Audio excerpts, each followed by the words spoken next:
Welcome back to day 12 of our Southwest road trip and the last day at that, where we'll be taking a close look at Joshua Tree National Park in my home state of California. This is a park I'd visited 2 times previously, but there were a few reasons I wanted to come back. 1, the only video on this channel from Joshua Tree is dated and desperately needed an update. I've discovered so many new spots since then that I can't wait to share with you guys. 2, my buddy Evan had never visited this park before. Hell, this was actually his first national park in the state of California. So I figured I could make a pretty good tour guide. To give a brief rundown of the park, Joshua Tree can be found in the southern part of the state, about 2 hours east of Los Angeles. Its boundaries cover more than 795,000 acres and encapsulate parts of 2 different deserts. You have the higher Mojave Desert, which is home to the namesake Joshua trees, and the lower lying Colorado Desert, where other plants like the cholla cacti are more prevalent. This was originally established as Joshua Tree National Monument in 1936 and was later redesignated as a national park in 1994. And while I've always been of the opinion that Joshua Tree is the state's least impressive national park, I still admired that it was granted this status. It protects a wide range of natural resources and actually has much more to do than what first meets the eye. We came in through the southern entrance and our first impression was surprising. Contrary to all my other visits, there was nobody here. It was very cold and very windy. While these weather conditions did get to us a little, I appreciated the change of pace from previous visits and other parks on this trip that were far busier. The iconic Cholla Cactus Garden was up first, one of my favorite spots for my last visit to the park, but unfortunately, we were sad to see that it was closed. Likely due to the wind, because the cactus are sensitive and can easily blow onto you. As it turned out though, we didn't miss out at all because the concentration of cholla cacti are so vast that you can literally pull out anywhere around here and walk around to your heart's content. Hell, in many ways, this was probably even better than the built-up trail because you're all on your own and the tranquility is unmatched. The reason these little plants are so well known is because at sunrise and sunset they appear to literally glow. They are so densely covered in thin papery sheaths that are light colored and reflect off these conditions. Since it was quite the cloudy day when we went, we weren't sure if we were going to luck out and experience an authentic cholla sunrise, but for maybe a 5-minute stretch, the light seeped through the clouds and the entire valley began to shine bright.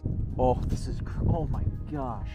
Yeah, this is unbelievable. Just this, I didn't realize how many there were and just the entire valley's lit up. I'd go as far as to say this was one of my favorite sunrises I've ever experienced, despite the fact that it doesn't overlook a dramatic, expansive view or anything. It's so simple, yet so beautiful, and I think this is a must-do at Joshua Tree. The first hike that comes up after this is the Arch Rock Nature Trail about 10 minutes north. This 1.2-mile round-trip hike is a piece of cake with just 88 feet of elevation gain. While the journey out and back is nothing to shout at, the destination is quite awesome. Before even making it to the namesake Arch Rock, I'll recommend you climb up some of the cool rock formations that Joshua Tree is well known for. There's a lot more where that came from in this park, but this is one of my favorite areas to rock hop just because of how steep and intricate their formations seem to get. Arch Rock is definitely the most spectacular natural bridge or arch formation in the park. It has a wide span that you can walk under or even over if you're feeling adventurous. But don't stop here. Continue a bit further and you'll reach a short slot canyon of sorts. The passageway is so iconic and leads to a cluster of giant boulders. I do wish the trail clearly continued some direction, but this additional stretch is still a nice end to a solid hike. Definitely do not miss Arch Rock. Another few miles up the road is Jumbo Rocks, which is home to the highest density of rock formations in the park. Within Joshua Tree, there are at least 5 different types of igneous rock that originated as intrusions of magma. The youngest of these rocks are still tens of millions years old though, and they'd be cool on their own, but the fact that they configure into arches, slot canyons, and as you see in this part of the park, a skull is so awesome. What's cool about the Jumbo Rocks part of the park is there's just so much opportunity to climb and explore all these rock formations, and look, we just found like a little cave next to Skull Rock. Skull Rock is the most iconic feature of Jumbo Rocks, with its 2 eyes and nose that totally resemble what its name suggests. From my experience, it's just about all there is to do here unless you want to scramble endlessly, but as you'll find out, there's even more interesting rock clusters to maneuver through on later trails. Before I cite my favorite examples, this next stretch of the road is where we finally got to see our first Joshua trees, which of course the park gets its name from. Despite their look, these wacky plants are not cacti, they're actually a type of yucca, more specifically a succulent that stores water. They're typically found at elevations between 1,300 and 5,900 feet and thrive in the Mojave Desert, which stretch across the states of California, Nevada, Arizona, and Utah. For whatever reason, there's not really any trails in this park that focus on just the Joshua trees, so I'd recommend stopping off whenever you see some interesting looking ones right off the road. While Joshua trees generally hover around the 15 to 30 foot mark, we had our eyes set on the highest one in the park, the barber pole.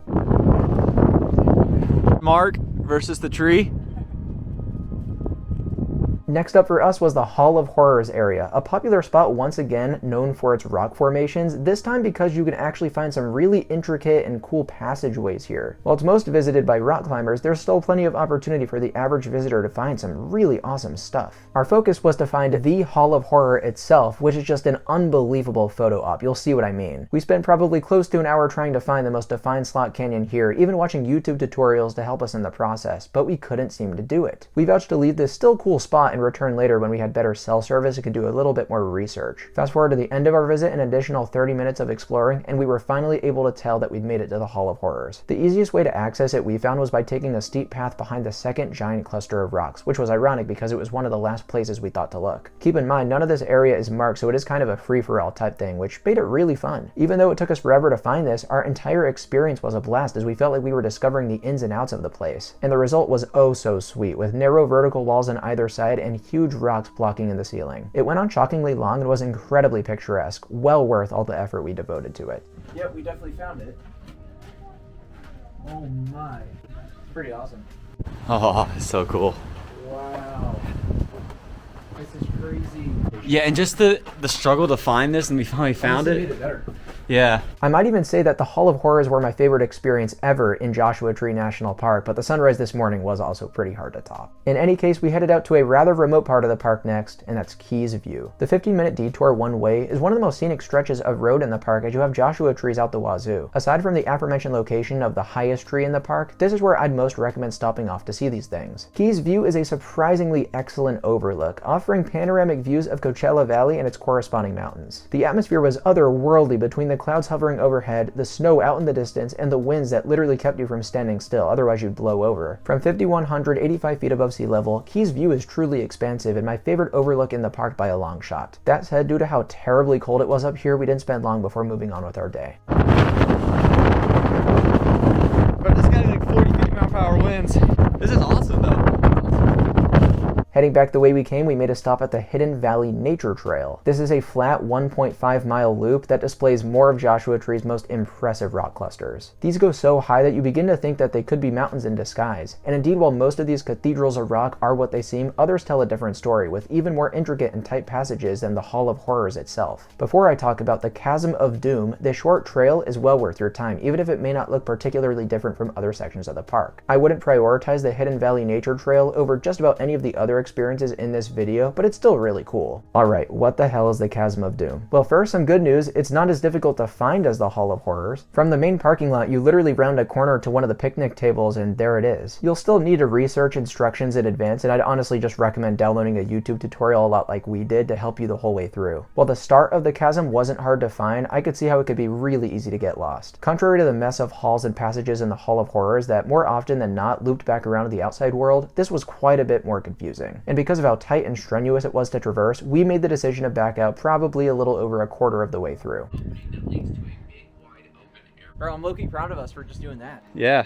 That was fun. There's this section called the coffin where you have to get on your back and squeeze through a crevice. I was not about that. But I still had a fun time navigating the first part of this, especially because of the great distant views you get of the surrounding valley. The endless Joshua trees look so mesmerizing from just the little bit of elevation we'd climbed, so if anything, that made this worth a shot in of itself. After challenging ourselves physically and mentally, it was time for a break, and I was so glad to bring Evan to one of my favorite spots outside the park to eat. The Joshua Tree Saloon is right outside the north entrance and has an impossibly unique vibe. I liken it to an abandoned western town, which is ironic given how nice and modern it is on the inside. The food here has always been spectacular from my experience, and I absolutely love their avocado pesto burger, one of the best meals of the trip without question. This gave us just the energy boost we needed to conquer Ryan Mountain, the second highest peak in Joshua Tree National Park. The 2.9 mile hike may not be super long, but with more than 1,000 feet of elevation gain, I also wouldn't call it easy either. This was my first time experiencing this trail, which was surprising considering it's frequently touted as being the park's best hike. And while I wouldn't say it's anything overly outstanding, I might just give it the edge and agree anyway. The trail design was definitely enjoyable as it weaved around the mountain's ridges, and the top provided superb 360-degree views. Again, it's not the most amazing payoff you'll get from a mountain summit, but I would say it's unique. The layering of the aforementioned rock clusters and mountains, combined with their distinct whites and grays, were highly satisfying. Like Keys View, it was just too windy to take this in for very long, but I'd still consider it a highlight of the park. And, well, that's a speed run of our time in Joshua Tree National Park, and it also does it for our trip as a whole. It's been one of the best I've ever done, with unbelievable desert favorite landscapes, amazing hikes, and great company. To end with the most familiar spot to me, Joshua Tree really brought me back home, and it made for a wonderful conclusion. This is one of those parks that's grown on me as I've spent more time there, but I still retain my same opinion that it's not the most beautiful per se. Keep in mind though, I live in this part of the country, so I see similar scenery quite often. For someone who isn't used to this environment, I could totally see how that could be different. What I will say is where Joshua Tree doesn't stack up to California's other national parks by scenery, I'm always impressed by how solid of a day you can have here. There's just so much to do, and many of the different viewpoints and trails bring something completely unique to the table. Joshua Tree National Park is actually a really good national park. It's one of those parks that's not necessarily beautiful, but it just has so much to do. From like the Hall of Horrors, climb around there, the Chasm of Doom, Arch Trail, and Ryan Mountain, and the Keys View.